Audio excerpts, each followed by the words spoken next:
परीक्षाओं में आ जाते हैं, ठीक है। तो जिन परीक्षाओं में होते तो आपको पता होगा, जिनकी भी परीक्षा में आता है तो उनके लिए तो ये एक तरह से ऐसे है जैसे आपने देखा होगा कि अंग्रेजी में आप PQRS करते हो ना, ठीक उसी तरह से होता है।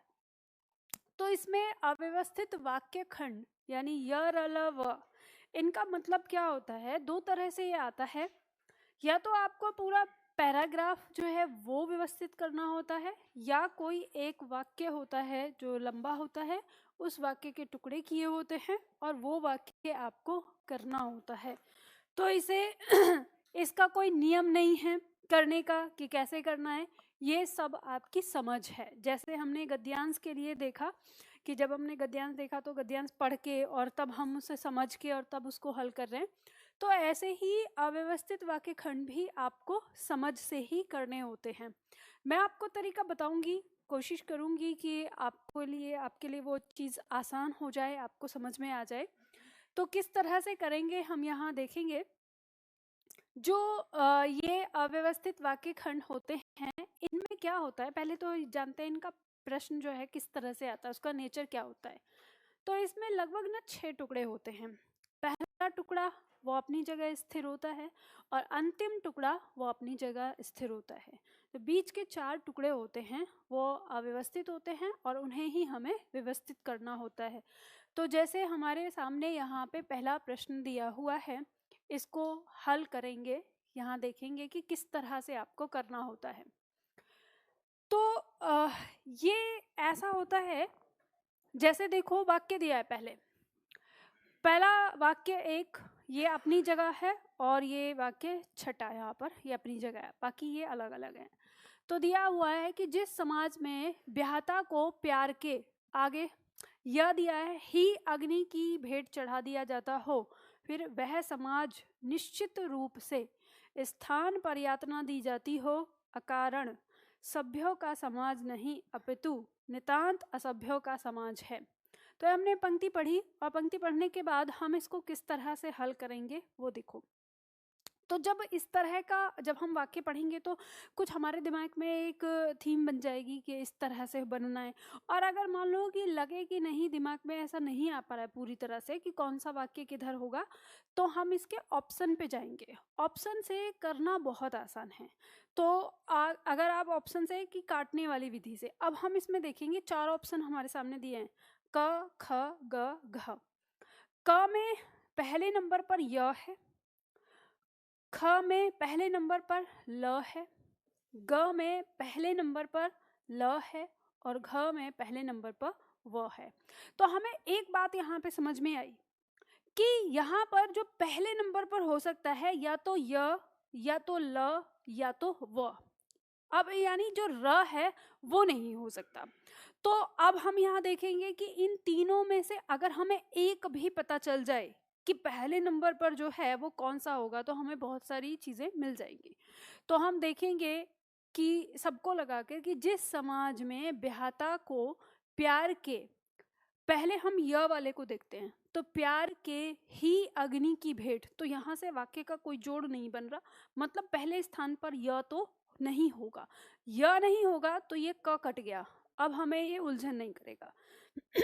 अब देखेंगे र तो पहले से ही नहीं है, तो देखेंगे कि ल दिया है क्या, तो दिया है कि जिस समाज में ब्याहता को प्यार के स्थान पर यातना दी जाती हो, तो ये वाक्य बनता है। अब वह को भी देखेंगे, प्यार के सभ्यों का समाज नहीं, मतलब वह भी नहीं है, तो ये वह कट गया।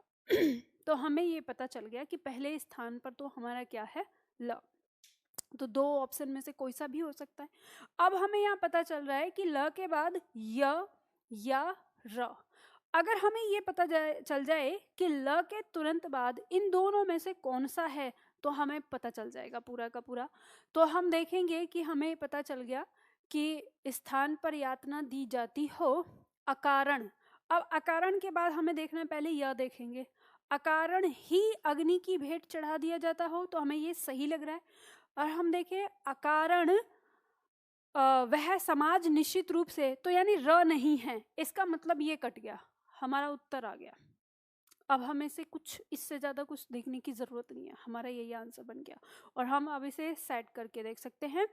जो हमारा पहले नंबर पर जो दिया है वो क्या है, हमारा पहले स्थान पर ल है, दूसरे स्थान पर य है, तीसरे स्थान पर र है और चौथे स्थान पर व है।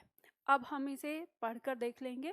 जिस समाज में ब्याहता को प्यार के स्थान पर यातना दी जाती हो, अकारण ही अग्नि की भेंट चढ़ा दिया जाता हो, वह समाज निश्चित रूप से सभ्यों का समाज नहीं अपितु नितांत असभ्यों का समाज है। और यह हमारा वाक्य सही हो गया।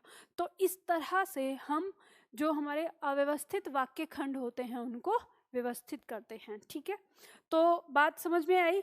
तो दूसरा प्रश्न अभ्यास करेंगे, कोशिश करेंगे। चलो तो देखते हैं दूसरे प्रश्न को करने की कोशिश कि हमें कितना समझ में आया कितना नहीं। तो देखो, टुकड़ा दिया है, जिस प्रकार दहकना है उसी प्रकार उसके स्वभाव का मनुष्य का धर्म अग्नि का धर्म पर्याय होना चाहिए। अब हमारे पास 4 विकल्प हैं, क ख ग घ। हम देखते हैं कि हमारे पास पहले नंबर पर या तो वह हो सकता है, ठीक है, यहाँ पर, या फिर ल हो सकता है या र हो सकता है। तो देखेंगे कि जिस प्रकार, ये कह रहा है कि जिस प्रकार, अब इसमें देखें वह दिया हुआ है अग्नि का धर्म, ये होगा जिस प्रकार अग्नि का धर्म, या र होगा जिस प्रकार उसके स्वभाव का। तो इससे कोई तालमेल नहीं बन रहा कि जिस प्रकार उसके स्वभाव का, तो ये हमारा कट जाएगा। ल को देखेंगे जिस प्रकार मनुष्य का धर्म, तो ये हमें लग सकता है कि हो सकता है कि ये हमारा हो।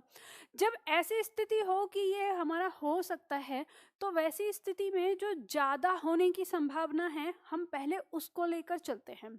तो इसमें ज़्यादा होने की संभावना किसकी है, ये 2 बार है ना। तो हम यहाँ पे इसे देखते हैं कि यहाँ पे इसके बाद य आ रहा है फिर य आ रहा है इन दोनों में, तो हमें इतना तालमेल तो मिल ही जाएगा कि पहले नंबर पर हम व को लगाएं और दूसरे नंबर पर य को लगाएं। तो अब देखेंगे कि जिस प्रकार अग्नि का धर्म दहकना है उसी प्रकार, तो हमें इतना चीज समझ में आ गया कि मनुष्य के धर्म की बात हो रही है, यानी ये उपमान से तुलना कराई जा रही है। तो अग्नि की तुलना मनुष्य से नहीं हो सकती, मनुष्य की तुलना अग्नि से की जा सकती है। तो अगर हम इस ल को रखें तो ल के बाद य है, तो फिर इसे भी चल पढ़ के देखते हैं कि जिस प्रकार दहकना है, जिस प्रकार मनुष्य का धर्म और उसके बाद दहकना, तो मनुष्य का धर्म दहकना तो हो नहीं सकता, तो इसका मतलब ये हमने सही हटाया, ये नहीं है। तो हमें यहाँ तक पता चल गया। अब हमें ल और र में से पता चल जाए तो वही हमारा उत्तर हो जाएगा। तो हमने कहा जिस प्रकार अग्नि का धर्म दहकना है उसी प्रकार मनुष्य का धर्म आना हमें यहाँ पे ज़्यादा सटीक लग रहा है, तो हमें पता चल जाता है कि र नहीं होगा यहाँ पर, ये कट जाएगा। अब हमारा ए ऑप्शन आ गया। तो उसी प्रकार कहाँ पे चले गए हम, उल्टा। तो देखो इसको क्रम लगा लेते हैं। व हो गया पहले नंबर पर, य हो गया दूसरे नंबर पर, ल हो गया तीसरे नंबर पर और र हो गया चौथे नंबर पर। तो अब हम इसको पढ़ के देख लेते हैं। जिस प्रकार अग्नि का धर्म दहकना है उसी प्रकार मनुष्य का धर्म उसके स्वभाव का पर्याय होना चाहिए।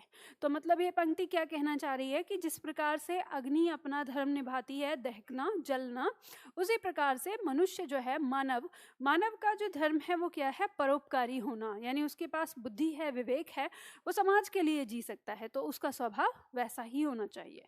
तो हमें यहाँ पर पता चल गया कि हमारा उत्तर क्या हो गया, क। अब ये बताओ आराम से कर पाओगे ना इस चीज़ को, इसमें कुछ ऐसा नहीं है कि जो आप नहीं कर सकते। तो चलो इसको तीसरा पॉइंट जो है, इस तीसरे पॉइंट को भी करके बताओ, कोशिश करो। खेल कूद से साथ साथ मनुष्य ऐसे गुण भी सीखता है, और जो व्यायाम से स्वास्थ्य तो बनता ही है, जिनका जीवन में विशेष महत्व है प्राप्त नहीं हो सकते। अब कोशिश करो कि क्या हो सकता है। क, ख, ग और घ। तो यहाँ पे कह रहे हैं ये डी, घ, ख। अच्छा चलो देखते हैं। कह रहा है खेल कूद से। अब इनमें से देखेंगे कौन सा हो सकता है। ऑप्शन पे जाते हैं। या तो यह होगा, या तो र होगा, या ल होगा। ठीक है, तो देखते हैं। सबसे पहले उसको देख लेते हैं जो सबसे अधिक संभावना है, यानी ल की संभावना है। तो देखते हैं, खेल कूद से स्वास्थ्य तो बनता ही है। तो ये वाक्य सटीक हो गया।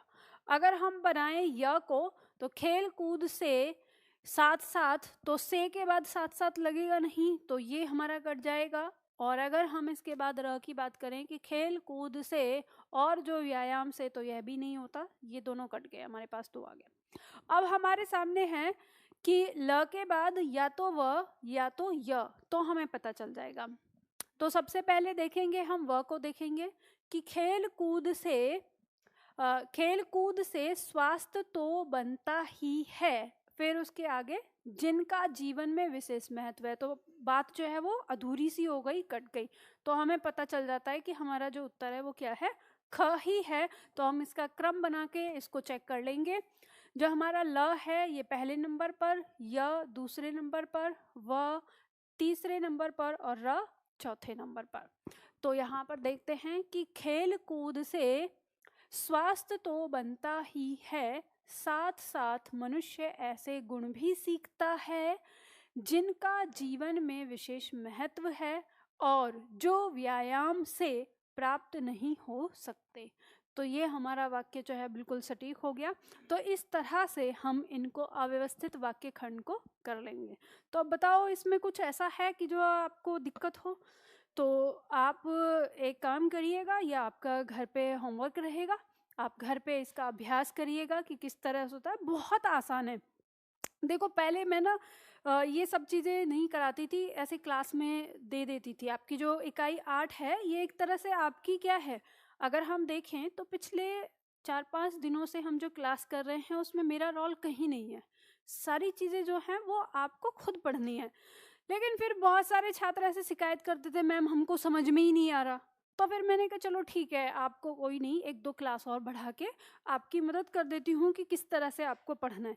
तो अब आपको ये समझ में आ गया कैसे इसका अभ्यास करना है, तो आप इसका अभ्यास करिएगा। ठीक है, तो ये वाक्य अव्यवस्थित खंड जो है हमारे य र ल व बहुत आसान है, आसानी से हो सकते हैं। अगर कहीं किसी प्रश्न में कोई गड़बड़ लगे या चीज़ें, लास्ट में आपके आंसर दिए हुए हैं, देखो इसके बाद में आंसर भी दिए हैं, तो घर पे आप करिएगा।